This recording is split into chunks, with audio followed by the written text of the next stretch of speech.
Capítulo 18. El país psicológico.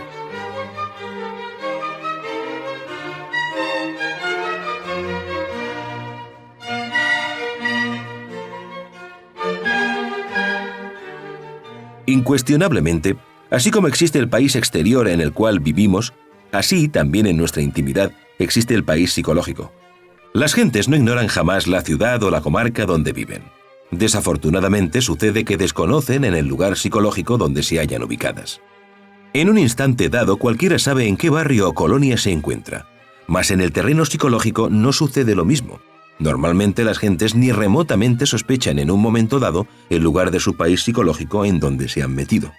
Así como en el mundo físico existen colonias de gentes decentes y cultas, así también sucede en la comarca psicológica de cada uno de nosotros. No hay duda de que existen colonias muy elegantes y hermosas. Así como en el mundo físico hay colonias o barrios con callejuelas peligrosísimas, llenas de asaltantes, así también sucede lo mismo en la comarca psicológica de nuestro interior. Todo depende de la clase de gente que nos acompañe. Si tenemos amigos borrachos, iremos a parar a la cantina, y si estos últimos son calaveras, indubitablemente nuestro destino estará en los prostíbulos. Dentro de nuestro país psicológico, cada cual tiene sus acompañantes, sus yoes. Estos lo llevarán a uno a donde deben llevarlo de acuerdo con sus características psicológicas. Una dama virtuosa y honorable, magnífica esposa, de conducta ejemplar, viviendo en una hermosa mansión en el mundo físico, debido a sus yoes lujuriosos, podría estar ubicada en antros de prostitución dentro de su país psicológico. Un caballero honorable, de honradez intachable, magnífico ciudadano, podría, dentro de su comarca psicológica, encontrarse ubicado en una cueva de ladrones debido a sus pésimos acompañantes, yoes del robo, muy sumergidos dentro del inconsciente.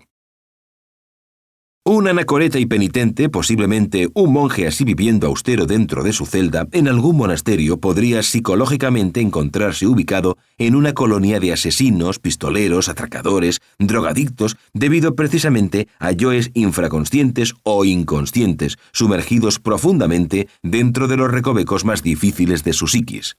Por algo se nos ha dicho que hay mucha virtud en los malvados y que hay mucha maldad en los virtuosos. Muchos santos canonizados aún viven todavía dentro de los antros psicológicos del robo o en casas de prostitución. Esto que estamos afirmando en forma enfática podría escandalizar a los mojigatos, a los pietistas, a los ignorantes ilustrados, a los dechados de sabiduría, pero jamás a los verdaderos psicólogos. Aunque parezca increíble, entre el incienso de la oración también se esconde el delito, entre las cadencias del verso también se esconde el delito. Bajo la cúpula sagrada de los santuarios más divinos, el delito se reviste con la túnica de la santidad y la palabra sublime. Entre los fondos profundos de los santos más venerables viven los yoes del prostíbulo, del robo, del homicidio, etc., acompañantes infrahumanos escondidos entre las insondables profundidades del inconsciente. Muchos sufrieron por tal motivo los diversos santos de la historia. Recordemos las tentaciones de San Antonio, todas aquellas abominaciones contra las que tuvo que luchar nuestro hermano Francisco de Asís. Sin embargo, no todo lo dijeron esos santos, y la mayor parte de los anacoretas callaron. Uno se asombra al pensar que algunos anacoretas penitentes y santísimos vivan en las colonias psicológicas de la prostitución y del robo.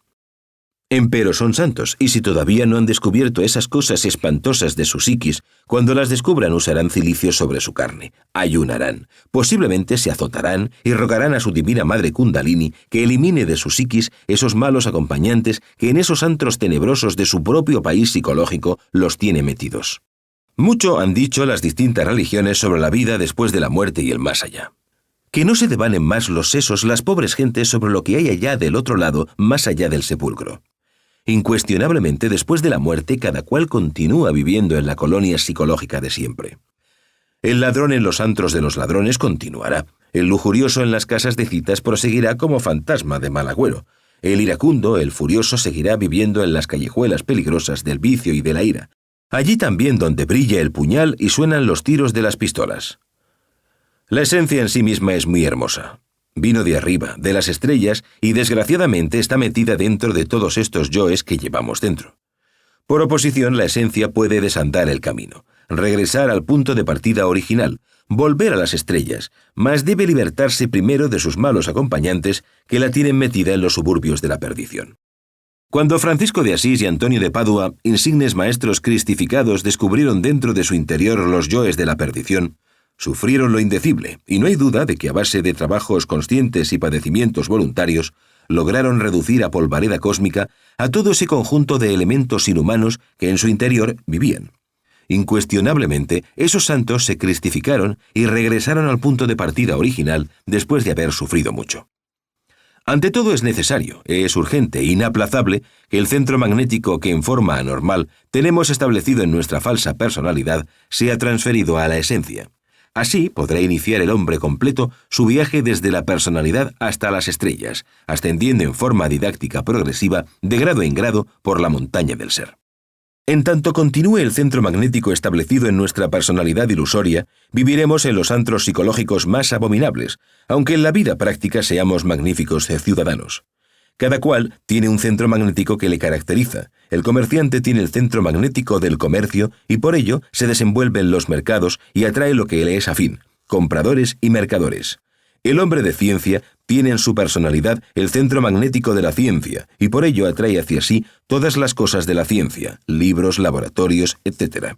El esoterista tiene en sí mismo el centro magnético del esoterismo y como quiera que esta clase de centro se torna diferente a las cuestiones de la personalidad, indubitablemente se sucede por tal motivo la transferencia. Cuando el centro magnético se establece en la conciencia, es decir, en la esencia, entonces se inicia el regreso del hombre total a las estrellas.